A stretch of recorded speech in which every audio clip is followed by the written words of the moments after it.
Sir ఇక్కడ Delhi results పైన ఇక్కడ కేటీఆర్ గారు ఒక ట్వీట్ చేశారు. అదేంటంటే బీజేపీ గెలుపుకు సహకరించిన రాహుల్ గాంధీ గారికి కంగ్రాచ్యులేషన్స్ అంటూ ట్వీట్ చేశారు. అంటే గతంలో ఆయన చేసిన వ్యాఖ్యలు కూడా వీడియో పెట్టారు. అంటే రాహుల్ గాంధీ ఉన్నంత కాలం వేరే చోట్ల వేరే పార్టీలు గెలవవు అన్నట్టు ఒక వీడియో చేశారు అంతకుముందు. దాన్ని ఇప్పుడు పెట్టేసి ఈ విధంగా కామెంట్ చేశారు. బీజేపీ గెలుపుకు సహకరించిన రాహుల్ గాంధీకి థాంక్ యూ అని. అది కంగ్రాచ్యులేషన్స్ అని. అది సర్కాస్టిక్ కామెంట్లే వీళ్ళకు. హ్మ్. వీళ్ళు ఆయనకు రీజనల్ పార్టీ తెలంగాణలోనే ఉంది, మరి ఎక్కడా లేదు. నేషనల్ పార్టీ పెట్టాలని ఇతర రాష్ట్రాల్లో తిరిగినాడు, ప్రచారం చేసినాడు కొన్ని రోజులు. అలానే అటకెక్కించినారు. అటకెక్కించినప్పుడు ఎక్కడో అది ఢిల్లీలో జరిగిన ఎలక్షన్లు, దాని మీద ఈయన కామెంట్ చేయడం ఏంది? రాహుల్ గాంధీకి సంబంధం ఏముంది? సర్కాస్టిక్ కామెంట్ అంటారు. బీజేపీని విమర్శించలేరు, భయము. ఎందుకంటే ఫోన్ ట్యాపింగ్ కేసులు ఇవన్నీ ఉన్నాయి కదా ఈ ఫార్ములా లేసు. కాబట్టి ఈడ కాంగ్రెస్ వ్యతిరేకము, కాంగ్రెస్ ను విమర్శించాలా కాబట్టి వాళ్ళ నాయకుడిని విమర్శించినారు. అది సార్ ఇక్కడ మనం మామూలుగా నేషనల్ పార్టీలు గెలిచిన చోట సీఎం అభ్యర్థులు ఎవరు అన్న దానిపైన అప్పుడే వాళ్ళు చెప్పారు, తర్వాత మెల్లిగా 1-2 రోజులకు అనౌన్స్ చేస్తారు. ఇప్పుడు ఢిల్లీలో మరి ఎవరు సీఎం అభ్యర్థి అని చెప్పేసి ఒక చర్చ అయితే జరుగుతుంది. మరి ఎవరుండే అవకాశం ఉందంటారు? ఇప్పుడు ప్రముఖంగా గత ముఖ్యమంత్రి నితీష్ మీద పోటీ, ఆవిడ మీద పోటీ చేశాడు కదా, అతీష్ మీద. ఆయన ముఖ్యమంత్రి రేసులో ఉన్నారు, ఆయన అయితే ఓడిపోయినారు. ఇప్పుడు ఆ కేజ్రీవాల్ మీద గెలిచిన వ్యక్తి ఉన్నాడు కదా, శర్మన, అదే ఆయన కూడా ముఖ్యమంత్రి రేసులో ఉన్నారు. ఆయన నేషనల్ పార్టీ కాబట్టి నలుగురు బీజేపీ అధ్యక్షులు, హోం శాఖ మంత్రులు అమిత్ షా గారు, వీళ్ళందరూ కూడా నలుగురితో మాట్లాడి చర్చించిన తర్వాత అభ్యర్థిని నిర్ణయిస్తారు. అది నేషనల్ పార్టీలో ఎప్పుడైనా జరిగేది. ఇక్కడ రీజనల్ పార్టీ అంటే దానికి అధ్యక్షుడు ఉంటాడు, ఆ అధ్యక్షుడే ముఖ్యమంత్రి అవుతుంటాడు. కాబట్టి దాంట్లో చర్చ రాదు. నేషనల్ పార్టీకి రీజనల్ పార్టీకి అది తేడా వస్తుంది. సార్ బీజేపీ వరుస విజయాలు చూసుకుంటూ వెళ్తే అసలు ఇండియా కూటమి పోటీ ఇవ్వడానికే లేదు, అంత సమర్థత కూడా వీళ్ళకి లేదు. వీళ్ళలో వీళ్ళకే గొడవలు ఉన్నాయి. ఇక ఏ పార్టీ బీజేపీకి అంటే ఎదురెళ్లే పరిస్థితులు ఇప్పుడు లేదు, అంత బలంగా తయారైపోయింది. వరుస విజయాలు చూస్తున్నాం. నిజంగా మరి అలా అనుకోవచ్చు, ఇప్పుడు బీజేపీ హవానే ఉంది దేశవ్యాప్తంగా కూడా. అంటే బీజేపీ హవాని అనేదే కాదు, హర్యానాలో వస్తుంది అనుకున్న కాంగ్రెస్ రాకపోవడము, హర్యానా దెబ్బ తగలడంతో మహారాష్ట్రలో కూడా వాళ్ళకి దెబ్బ తగిలింది కాంగ్రెస్ పార్టీకి. వాళ్ళది కొంచెము మా తాతల నేతలు తాగినారు, నా మూతులు నాకండి అన్నట్లు ఉంది వాళ్ళ పని. గతంలో దేశం అంతా ఏలినారు కదా, ఇప్పుడు కూడా ఈ రీజనల్ పార్టీస్ బలంగా ఉన్నాయి దేశం మొత్తం మీద. ప్రతి రాష్ట్రంలోనూ రీజనల్, అటు బెంగాల్లో తీసుకుంటే మమతా గారు బలంగానే ఉన్నారు. యూపీలో తీసుకుంటే అఖిలేష్ యాదవ్, తర్వాత అక్కడ ఈయన కుమారుడు గత ముఖ్యమంత్రిగా ఉండే కదా లాలూ ప్రసాద్ యాదవ్ కుమారుడు యాక్టివ్ గానే ఉన్నాడు. తమిళనాడులో అంటే కాంగ్రెస్ అలయన్స్ ఉంది, డిఎంకే కనుకో. ఏడిఎంకే కూడా ఆపోజిట్ పార్టీగా మెరుగుతుంది కదా. ఇక్కడ ప్రతి చోట రీజనల్ పార్టీస్ బలంగానే ఉన్నాయి. బలంగా ఉన్నప్పుడు వాళ్ళ ఆ రాష్ట్రాల్లో వాళ్ళకు తగు ప్రాధాన్యతని ఇవ్వాలి. కాంగ్రెస్ గొంతెమ్మ కోరికలు కోరుతున్నారు సీట్లు. గత వైభవాన్ని దృష్టిలో పెట్టుకొని మాకు ఇన్ని సీట్లు కావాలి, ఎక్కువ సీట్లు కావాలని కోరడం వల్ల ఈ కూటమికి కొంచెం, ఇండియా కూటమికి అక్కడక్కడక్కడ రీజనల్ పార్టీతో సరిగా పోసుకోవడం లేదు. ఇప్పుడు హర్యానాలో అదే జరిగింది కదా. ఇంకొక 2-3 సీట్లు ఇచ్చి అడ్జస్ట్ చేసుకొని ఉంటే హర్యానాలో అలయన్స్ వచ్చిందంటే, అదే ఢిల్లీలో కూడా అలయన్స్ వచ్చిండు. మహారాష్ట్రలో కూడా బాగుండేది కదా. హర్యానాలో గవర్నమెంట్ ఫామ్ చేసింటే మహారాష్ట్రలో కూడా వాళ్ళకు అడ్వాంటేజ్ వచ్చింది. అది వాళ్ళకు గతం వాసన ఇబ్బంది కలుగజేస్తుంది. రియాలిటీకి రావాలి, బేస్కి రావాలి వాళ్ళు. రాకుండా ఇక కాంగ్రెస్ ని ఎలిమినేట్ చేసే అవకాశం ఏమన్నా ఉందంటారు? అంటే అటువంటి పరిస్థితులు కానీ వాళ్ళు ఆలోచించకుంటే ఇక కాంగ్రెస్ అనేది ఉండదు, ప్రాంతీయ పార్టీలు బీజేపీ ఉంటుంది అనుకోవచ్చు సార్. అంటే భవిష్యత్తులో ఏం జరుగుతుంది అనేది అప్పుడే ఏం చెప్తాం, ఇప్పుడు రియలైజ్ అవుతారు కదా ఎవరైనా కానీ. దెబ్బ మీద దెబ్బ 3 దెబ్బలు తగిలినాయి. ఇదైతే చూసి స్వయంకృతాపరాధమే అనాల్సింది వస్తుంది. హర్యానా కానీ, మహారాష్ట్ర కానీ, ఢిల్లీ కానీ, ఇటు రీజనల్ ఇండియా కూటమిలో ఉన్న పార్టీలకు స్వయంకృత అపరాధం అనాల్సిందే. కాంగ్రెసే కాదు, కాంగ్రెస్ అలయన్స్ లో ఉన్న పార్టీలు కూడా స్వయంకృత అపరాధం అని అలా. ఇది రియలైజ్ అయితే అసలు అవుతారు కదా, ఇది మనం చేసుకున్న తప్పిదం వల్లనే జరిగింది. బీజేపీకి వ్యతిరేకమైన ఓట్లు చీలకూడదు అనేది ఒక తపన వస్తే అప్పుడు మళ్ళా ఒక విధంగా అలయన్స్లు చేసుకుంటారు.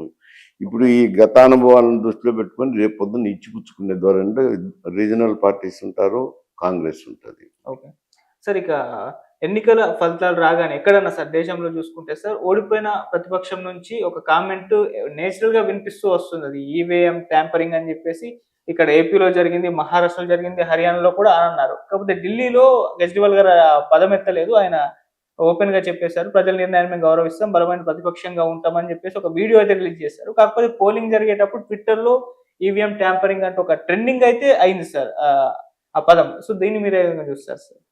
ఈవీఎంలు ట్యాంపర్ చేసేదానికి లేదులేండి. నాకు ఎందుకంటే ఈ ఈవీఎంల గురించి నేను రాజ్యసభ మెంబర్గా ఉన్నప్పుడు విజయవాడ నుంచి ఐటీ అతను ఏదో పూనాలో ఒక మిషన్ ఏదో లాలూచిగా తీసుకొని పోయినాడు. ఈవీఎం మిషన్ తీసుకుపోయి లండన్ పోయి హ్యాక్ చేసినారు. చిప్ ప్రోగ్రామింగ్ చేంజ్ చేసినారు. చేసిన తర్వాత అతను వచ్చి ఢిల్లీలో చూపించారు నాకు, కొందరు మిత్రులకు, రాజ్యసభ మెంబర్లకు చూపించి చంద్రబాబు నాయుడు గారితో ఇంటర్వ్యూ కావాలని అంటే చంద్రబాబు నాయుడు గారితో ఇంటర్వ్యూ ఇప్పించారు. ఆడ డెమాన్స్ట్రేషన్ చేశారు. చేసినాక ఇది దేశం మొత్తం మీద చేస్తే బాగుంటుంది, కాంగ్రెస్ ఇతర పక్షాలు ఉన్నాయి కదా, అప్పుడు కాంగ్రెస్ అధికారంలో ఉన్నది. ఇప్పుడు అన్ని రాజకీయ పార్టీలను మా క్వార్టర్స్లోనే సమావేశం చేశాం. లాలూ ప్రసాద్ యాదవ్ గ్రూప్ వాళ్ళనైతేనేమి, అఖిలేష్ యాదవ్ గ్రూప్ వాళ్ళనైతేనేమి, కమ్యూనిస్ట్ పార్టీలనైతేనేమి, తెలుగుదేశము, ఇక్కడ అప్పుడు డిఎంకే అనుకుంటా, డిఎంకే అయితేనేమి, వీళ్ళందరినీ పిలిపించి డెమాన్స్ట్రేషన్ చేశాడు అతను. పాప అందరినీ నొక్కమన్నాడు. ఎవరు నొక్కినా కాంగ్రెస్కే పోతుంది ఓటు అంటే ప్రోగ్రామింగ్ చేశాడు ఈవీఎంలో. అప్పుడు అందరూ ఎన్నికల కమిషన్ కలవాలా, ఎట్లయితే అన్యాయం అయిపోతాం, ఇది ప్రభుత్వం అయితే చేయొచ్చు కదా అని. సరే, ఎలక్షన్ కమిషన్కి వెళ్ళిన తర్వాత ఎలక్షన్ కమిషన్ ఇట్లా జరిగేదానికి అవకాశం లేదు, ఏదో ఒకటో రెండో మిషన్లో వాళ్ళు ఏదో ప్రోగ్రామింగ్ చేసినారు, మా దగ్గర జరిగే అవకాశం లేదు అని చెప్పారు అని ఆయన ఎక్స్ప్లెయిన్ చేశాడు కూడా ప్రొసీజర్. ఈవీఎంలన్నీ డిస్ట్రిక్ట్ కలెక్టర్ దగ్గర ఆధీనంలో ఉంటాయి. ఉన్నప్పుడు అవి ఎన్నికలు జరిగే సమయంలో నియోజకవర్గాలకు పంపించాలా అని అన్నప్పుడు అన్ని రాజకీయ పక్షాలను, ఆ రాష్ట్రాల్లో ఉన్న రాజకీయ పక్షాలను పిలిపిస్తాము. ఒక 10 మిషన్లను ఎంపిక చేసుకోమంటాము, మాక్ పోలింగ్ జరిపిస్తాం. మాక్ పోలింగ్ జరిపించి సక్రమంగా ఉన్నాయన్నాక అంతకుముందే బీహెచ్ఎల్ వాళ్ళు వచ్చి సర్వీసింగ్ చేసి పెడతారు. సర్వీసింగ్ చేసి పెట్టినాక ఈ మాక్ పోలింగ్ జరిపిస్తాము.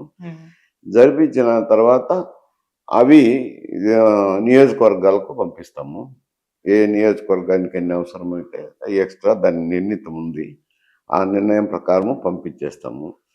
ఆ ఈవీఎంలు అక్కడికి తాలూకా నియోజకవర్గ స్థాయికి పోయిన తర్వాత నియోజకవర్గంలో ఉన్న అప్పటికి శాసనసభ్యులు ఉంటారు కదా, నిలబడే అభ్యర్థులు ఉంటారు కదా, వాళ్ళ ఏజెంట్లను, ప్రధాన ఏజెంట్లను పిలిపిస్తాము.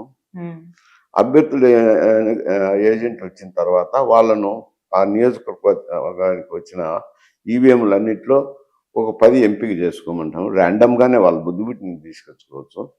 అవి మాక్ పోలింగ్ చేసిన తర్వాత మళ్ళీ పోలింగ్ బూత్లకు పంపిస్తాము. పోలింగ్ బూతులకు పోతే ఎన్ని పోతాయి? 3 మిషన్లు పోతాయి, 4 మిషన్లు పోతాయి, 5 పోతాయి, 6 పోతాయి. బూతులను బట్టి, ఓటర్ల సంఖ్యను బట్టి మిషన్లు పంపిస్తాము బూత్ స్థాయికి. బూత్ స్థాయి పంపించేటప్పుడు పోలింగ్కు ముందర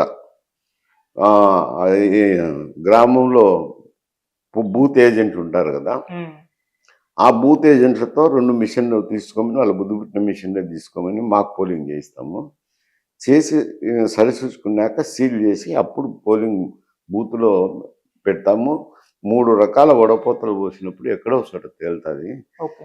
తేలినప్పుడు ఇంక ఈ ట్యాంపర్ చేసేదానికి అవకాశం లేదు కదా! వాళ్ళే ఎంపిక చేసుకుంది 10 మిషన్లు. ఈ మాక్ పోలింగ్ చేసినాము. చేసిన తర్వాత చేసి వచ్చే అధికారమే లేదు కదా! అవకాశమే లేదు కదా! మళ్ళా ఆ తర్వాత దానికి తోడు ఇంగా ఫుల్ ప్రూఫ్‌గా ఉండాలని ఈవీప్యాట్లు పెట్టినారిప్పుడు. ఆడ ఏదైనా గానీ ఏ పార్టీకి ఎన్ని ఓట్లు పడినాయని ప్రింటింగ్ అవుతాయి కదా! ఒక్కొక్క బూత్ వస్తాయి. అనుమానం ఉన్నప్పుడు అవి ఎంచుకోవచ్చు కదా! టాలీ చేసుకోవచ్చు కదా! అని చేసినారు. ఓకే. అది జరిగేదానికి అవకాశం లేదు. ఓడిన వాళ్ళు ఏదో ఒకటి చెప్తారు గానీ అంత సులభం కాదు. Okay sir. సో, ఇక ఫైనల్‌గా కేజ్రీవాల్ గారి భవిష్యత్ కార్యాచరణ ఏ విధంగా ఉంటుంది? అంటే ఆయన అంతకుముందు జైలుకి వెళ్ళినప్పుడు ఆయన రాజీనామా చేయలేదు. మన సీఎం పదవికి. అక్కడే ఉండి కంటిన్యూ చేశారు. తర్వాత బయటకొచ్చిన తర్వాత దానికి రాజీనామా చేసి అతీష్‌ని పెట్టి ఓట్లేస్తేనే నేను కంటిన్యూ చేస్తాను రాజకీయాల్లో అన్నట్టు ఒక స్టేట్‌మెంట్ అప్పుడు ఇచ్చారు. అది ఎమోషనల్‌గా కూడా జనాల్లోకెళ్ళింది. ఇప్పుడు తీరా చూస్తే ఆయన సొంత నియోజకవర్గంలోనే ఆయన గెలవలేకపోయారు. అధికారం కూడా రాలేకపోయింది. మరి ఇప్పుడు ఆయన ఎటువంటి స్టెప్ తీసుకుంటారన్న దానిపైన కూడా చర్చ అంటే జరుగుతుంది. ఆమ్ ఆద్మీకి మెజారిటీ రాకపోయిండొచ్చు. బీజేపీకి మెజారిటీ వచ్చిండొచ్చు. వాళ్ళు 20 సీట్లకే 20, 22 సీట్లకే పరిమితం కావచ్చు. వీళ్ళకు 48 సీట్లు రావచ్చు ప్రస్తుతానికి. కానీ ఓటింగ్ శాతం చూసినప్పుడు దగ్గర దగ్గర 42, 43% ఆప్ కూడా ఓట్లు పడుతున్నాయి. అంటే బలమైన రాజకీయ శక్తే కదా! ఇవన్నీ ఒక మారు తప్పటడుగు వేసినారని శిక్షించినారు.